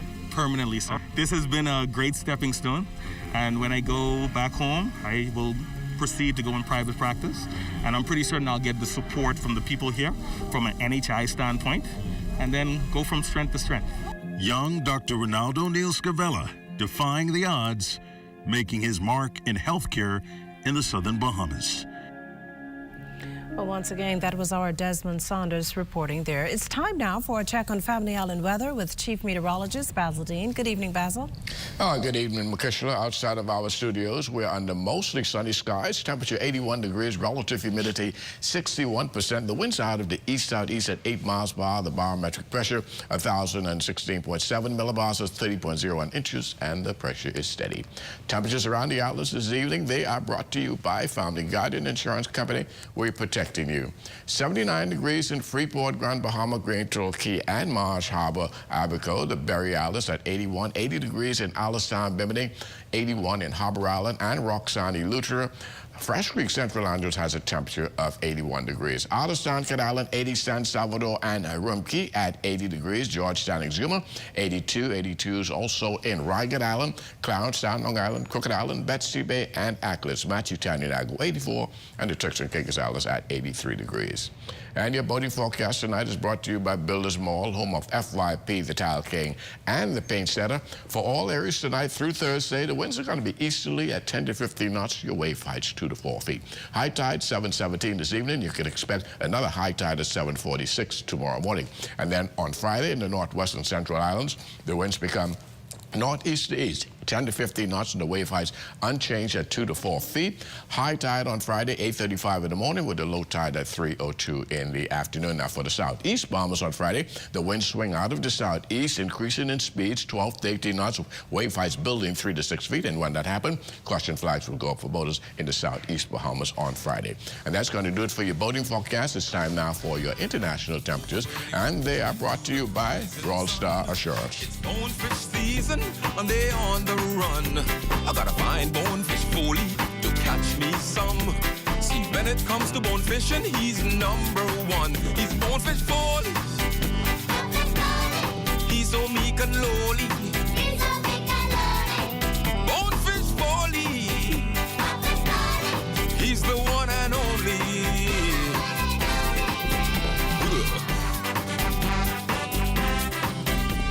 And that's going to do it for your international temperatures, brought to you by Royal Star Assurance. But stay tuned. The extended weather forecast is still ahead. Great. That's you?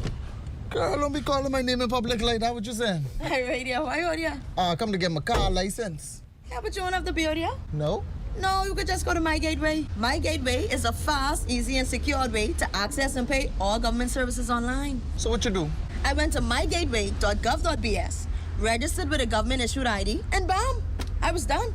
I scheduled an appointment, and in less than 20 minutes, I was straight. Oh, shoot. One of the biggest challenges I face as a teen mother is support throughout the community. Instead of the community trying to uplift teen mothers, they insist on bringing us down and trying to tear down our self-esteem. Becoming a teen mother helped me to realize that I need to be more responsible. It helps me to focus on my decisions because I need not to decide for myself anymore. I have to make decisions for me and my daughter. In my opinion, seeking health services was excellent for me. Honestly, my biggest support, other than the nurses, was my Grammy. The advice that I give to other teens out there is to stay focused on your education. Stay focused on your self-goals. Set goals for yourself. At BPL, we are building for better. And that starts with improving customer relations for every single customer. Whether it's your home or business, big or small, we want you to know that you are important to us and that providing you with efficient and reliable energy is our business. Through increased efficiency and our hedging strategy, we've been able to decrease your bills significantly, a much welcome relief in these trying times. I pay close attention to my BPL bill, and I've noticed a continual decline since July of last year. I'm so happy I can open my bill and know that it's steadily becoming more manageable. As an entrepreneur, I've seen my electricity bills for home and business go down. This is amazing because now more than ever, it gives businesses and everyone the break they need to not only survive, but to succeed. At BPL, we're proud of the early success of our strategic plan, and we look forward to consolidating the gains we've made. With more improvements on the way, we are continuing to build for a better future for all of us.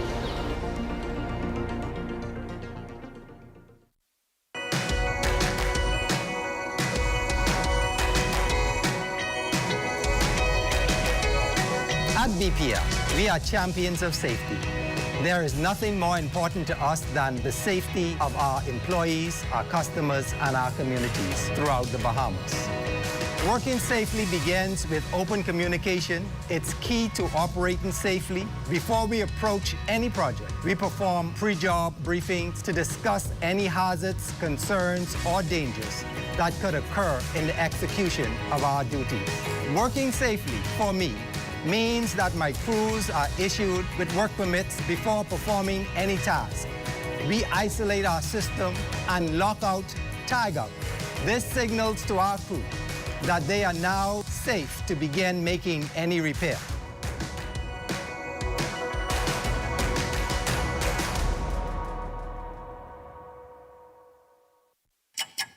It's that time again. At 2 a.m., Sunday, November 7th, 2021, daylight saving time ends. That means you must turn your clocks back 1 hour. This message brought to you by the Broadcasting Corporation of the Bahamas. This is ZNS Total Sports.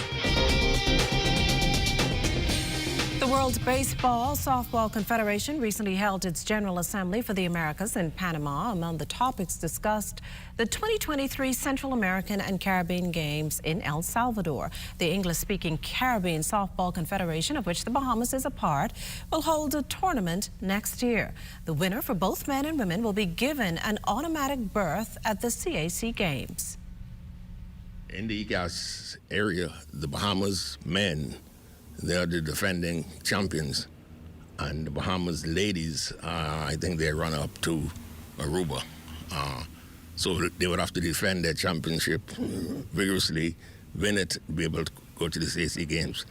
What kind of chances do you think that we'd have to qualify, seeing that we haven't played softball in such a long period of time? Yeah, now that is a difficult question. I don't know the condition of the bodies at this time.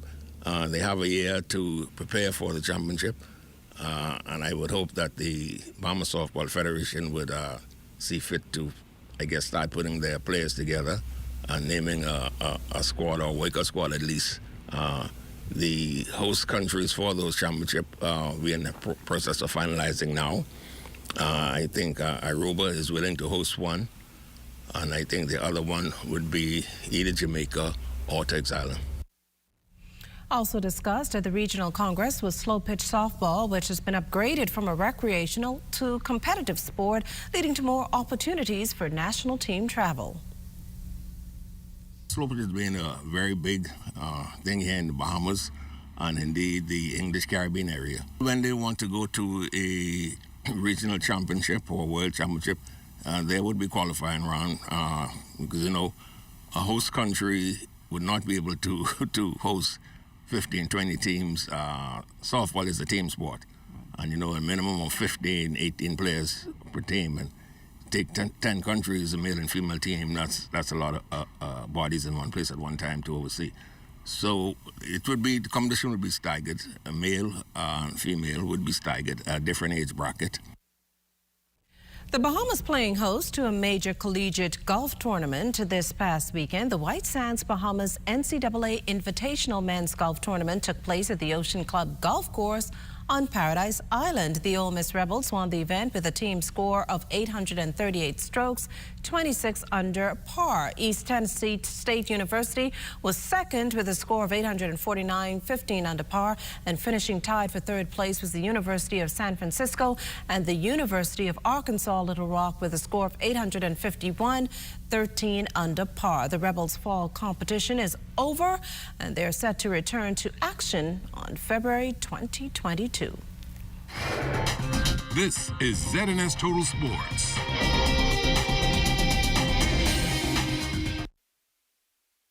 Best rate, no debate. Best rate, no debate. BTC gives more savings on the best 5 fiber internet. It's super fast with super savings in every package. Compare and see for yourself. Enjoy the best home internet experience for all your work, study, and entertainment. Best rates, no delays. Best rates, no delays. Visit a BTC store to sign up for the best internet experience on the Bahamas' best fiber network. When a hurricane watch or warning is issued, medical emergency services are placed on high alert. For many persons seeking medical care, defining what an emergency is can be difficult to assess given all that is occurring during the storm.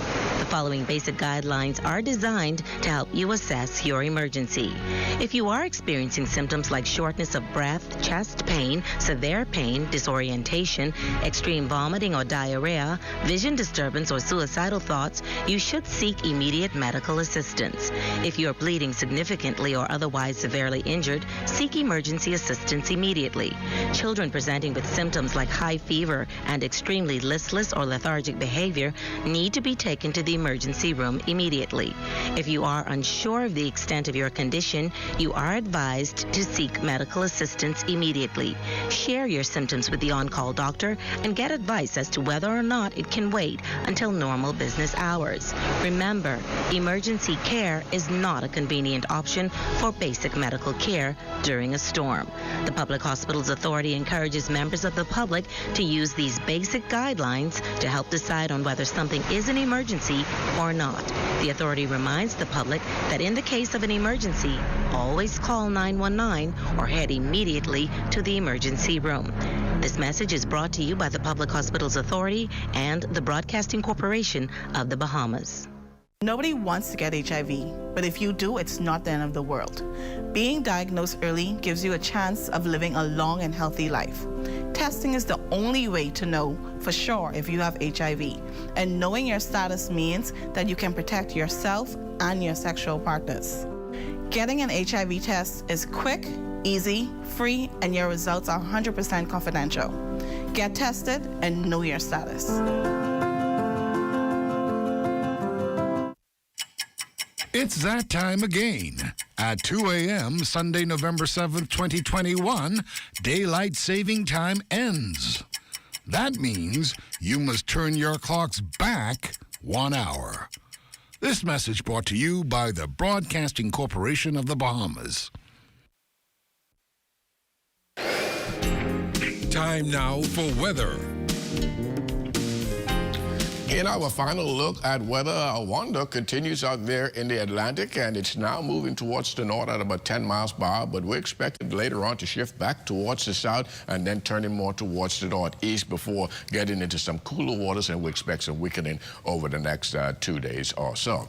Satellite pictures over the Bahamas, high pressure is in control. We have relatively light winds over the northwest and central Bahamas. They will start increasing over the southeast Bahamas as of Friday. And our forecast for tonight, partly cloudy conditions, low temperature around 74 degrees, and tomorrow it's going to be partly cloudy with a passing shower or two, particularly in the afternoon hours, with a high temperature of 85 degrees.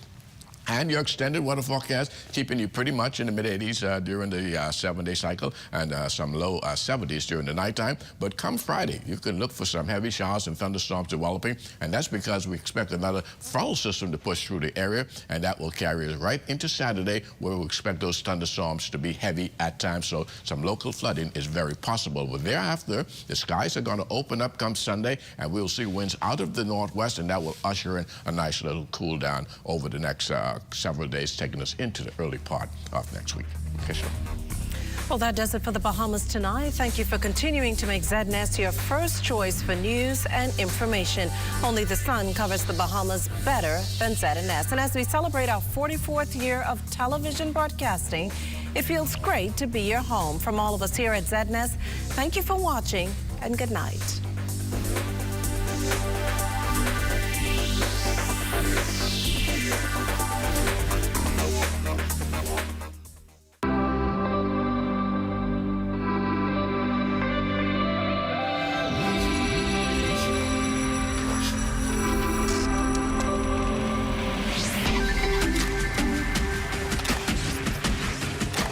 You're watching the ZNS Network, the People's Station.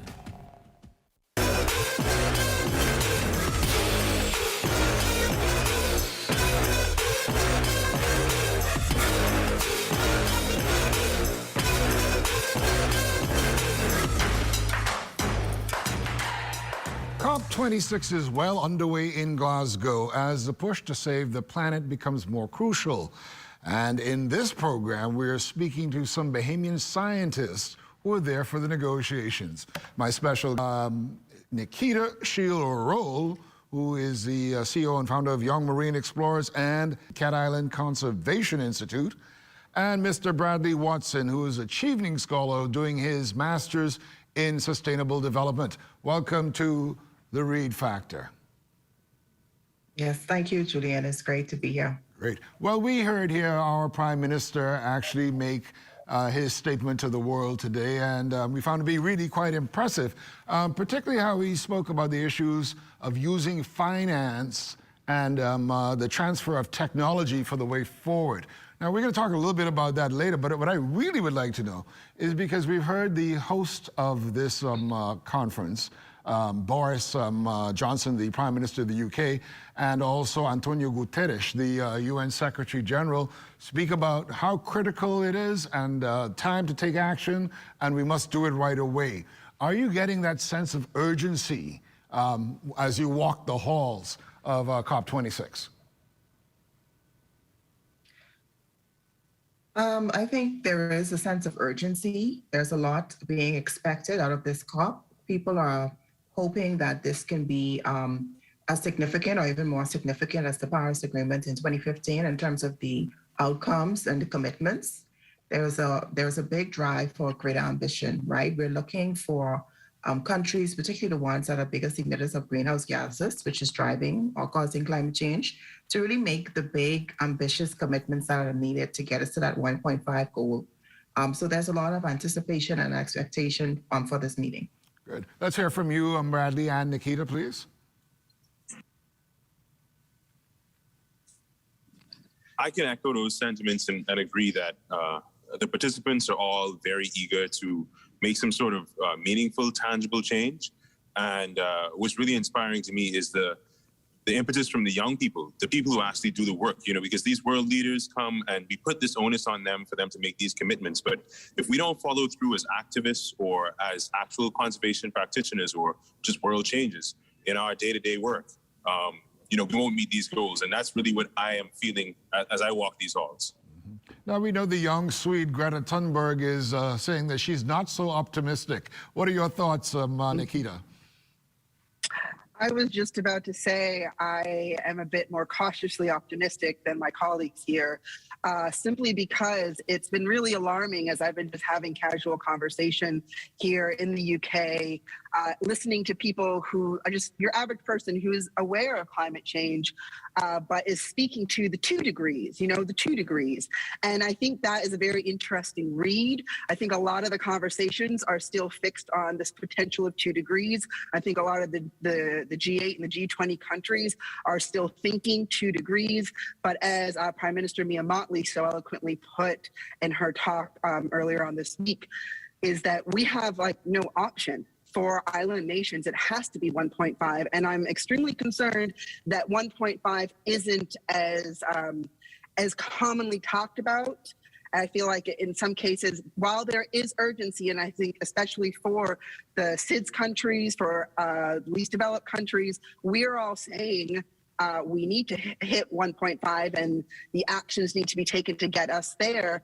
I am, again, cautiously optimistic about what it's truly going to take, because it's going to have to be swift action as we move forward over these next 5 years. And it's non-negotiable for us because it's about saving lives. Yeah, so is it really achievable then? Let's hear from you, Shanique, on that, please. Is it really achievable still if the big countries aren't really looking at it as something as serious as that? Or if they're saying it's not achievable right away? Julian, I don't think the question of achievable is where we're at. It's really, is there the ambition and the drive and the will? And I think there is still a lot of calls in the private sector to put in place tangible commitments and ones that they're going to follow through, as Nikita mentioned, that is going to actually get us where we need to go. And we're asking for them to think creatively about the solutions that they can put forward to actually meet these goals of getting to the 1.5. We need them to put more financing. So there needs to be a lot more financing put on the table. The financing needs to come to developing and under the least developed countries and the SIDS. As the Prime Minister said, we need, as Bradley said, the youth and others, is we have to keep pushing them to say, this is not enough. This is not enough. We need you to go further, and we need you to really put that will to action to get us where we need to go. As a postgraduate student, I might want to add a little bit there too. One of the things that we are dealing with when we talk about climate change is inequality between people, right? So you can bring in a certain amount of climate financing and execute number of extreme weather are the ones who are at the lowest rung of the financial totem pole. And those are the ones who are not going to receive any of these funds that are being issued by these governments for climate change mitigation. And oftentimes that money returns right back to those governments in the form of contracts for engineers that come in and do these projects, etc. So when I talk about the young people being involved and the people actually being a part of this, if we don't create ways to capture this funding for ourselves and improve the quality of life, improve education, I think that is one of the things, 2 degrees, that's right there. There are people starving right now in Madagascar. There are people who are still displaced from Hurricane Dorian. So even if we make it to 1.5 degrees, we still need to get these dollars into the right pockets to do the right things to improve the chances of people who are going to have to migrate due to climate change. Mm-hmm. Now, we've heard comments from, for example, let's say Narendra Modi, the Indian Prime Minister, and speaking about what his targets are, which I believe are way too far away, even though at least they're saying something now. Then you got Japan, who's not even there. What are these indications of, do you think? I mean, it could be some indication of business as usual. Unfortunately, as you said, people were expecting targets to be closer. Some of the countries are they're pushing for targets that are 2050 or 2060 rather than looking at the 2030 timeline, which is really in the next 10 years or less. And so that speaks to a lack of urgency and a lack of changing in a time frame that matters. As our Prime Minister said at his speech today, our yesterdays is going to be our today. I mean, how long is it going to take? Mia Mottley said the same thing. She said, I've said this before. I've been here and I've said this before, and there's still not been any change. We're still billions of dollars short of what's been needed, and you can do it. And so we really have to keep pushing, and it's disappointing to see some of the bigger leaders in the world not present, or perhaps them not making those ambitious goals. However, we do still have to push. And I think for whoever's here and who's willing to play, we want to make sure that we want to see them as yet. Sure. Particularly for countries like ourselves, we have to keep on raising the profile. And no one is going to see our face. No one is going to tell our story, and no one is going to give what we need. If we cannot be here to speak for ourselves and articulate what matters to us, what is important for us, and what it is that we need. And we need help in the face of hurricanes. We need capacity building. As you know, we need to learn how can we use technology. If we don't have technology, how can we use the environment around us? How can we use nature and other things to help us? So this is important for us to be able to tell our story and to advocate for ourselves, because otherwise we would be lost in the crowd. Mm-hmm. And that networking is so really critical too, as you walk around the halls, obviously, and tell your story to others too, who may not even really be aware about how serious it is in the Bahamas. What's the networking experience like for you all? Let's start with you, Bradley, and then go to Nikita. So one of the big things that happened to me today was interacting with a banker and then a representative from an international NGO that's responsible for financing climate change projects related to agriculture. And the resonating message from both of those individuals was that the world is full of capital right now. People with wealth for the world. And these are funds that are not obstructed by any government, by any sort of multilateral agreements. This is money that people want to put in a bank, and we are that bank. That we can create investment vehicles for sustainable enterprises, and if we govern them with the right fiduciary responsibilities and generate some sort of return, there is money there that we don't have to beg for, that people are looking to put in pockets that will multiply it. That to me seems like the most promising prospect that I've gained from any networking I've done so far. Mm-hmm. Nikita? That was really interesting, Bradley. I've been spending a lot of my time these past couple of days in the Indigenous Peoples platform, the Indigenous Peoples and Local Communities platform. And this is a very powerful space because it is a collective of the most vulnerable people in the world, primarily Indigenous people. And this platform is also for local communities. And of course, the representation from local communities around the world is much nominal. And this is sort of the space that I'm filling in as I have been representing the Bahamas. But I think some of my greatest takeaways has been that one, as Bahamians, there's a lot that we don't know. And I think we have to remember that we don't know what we don't know, and there's a lot that we get to learn. And I think this is going to require that we look beyond where we have normally taken our knowledge and wisdom from. And I think this creates opportunities for us to lean on some of the Indigenous people who have an understanding of this world in a way that we do not, and our colonial history has robbed us of. And I think this is not only is this something that we need to learn, but I think collectively as people, as from local communities throughout our island archipelago, there is a space for all of us. And as I have been walking in this community and in these halls over the past couple of days, I really realized that, and it concerns me because our Bahamians are trying to get through the day. And I think this is where we really get to ground in and remember and become very, very clear. What are we working for? We have to remember that we're not just trying to serve as it relates to where we stand in ratifying human rights declarations. And climate change isn't just about corals. And this is me coming from like biggest wash out to sea. We've seen it happen before, and God forbid it happens again if we are not prepared. And so these are some of the emotions and thoughts that are coming up for me now as after the first couple of days. Before we go to break, Shanique, you wanted to add anything to that? Are going to be affected. We're talking about our fishermen and others in our community. And we don't know, and this is why I said earlier, we have to learn, we have to build capacity. Building capacity means we need to learn new things we didn't know before. We need to think about things we have done before and how can we do them differently in a way that works for us now that maybe didn't work for us in the past. With the International Federation of the Red Cross, that's doing exactly what Nikita said, which is we are trying to take our expertise as an environmental group and what we know about nature and how to make sure nature can thrive, and by extension, humans can thrive from the benefits we get from nature, and will respond to the disaster from a humanitarian and people perspective. Okay, but we have not ever really worked together. So how can you marry the two?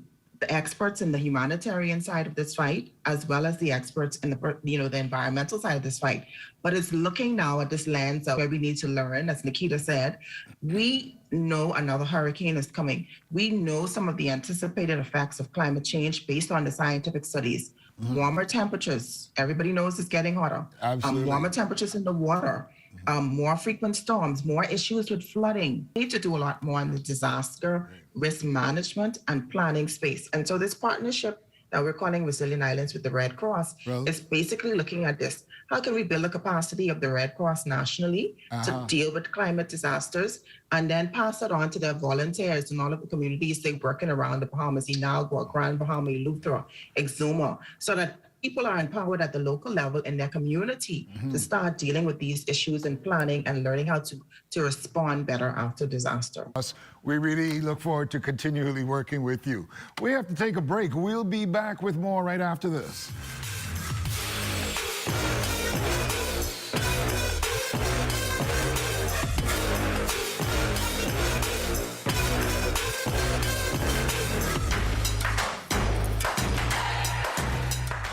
Owners, Conant Bahamas, your competent home improvement store, now has in stock kitchen cabinets, granite and quartz countertops, porcelain locations today, Freeport, Nassau, Abaco, or Eleuthera, where we are committed to offering excellent customer service.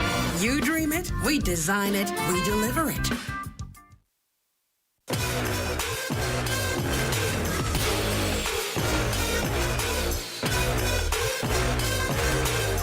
There is China's president, which says a lot, one of the biggest emitters in the world. A lot of NGOs have been actually encouraging, and this is probably where we will actually, it'll be important for us, that regional developing banks should be looking. There's a lot of money as it is now. So how do we get them to switch the focus? Although I am sure that they're there at COP26 and trying to find new ways how to do it too.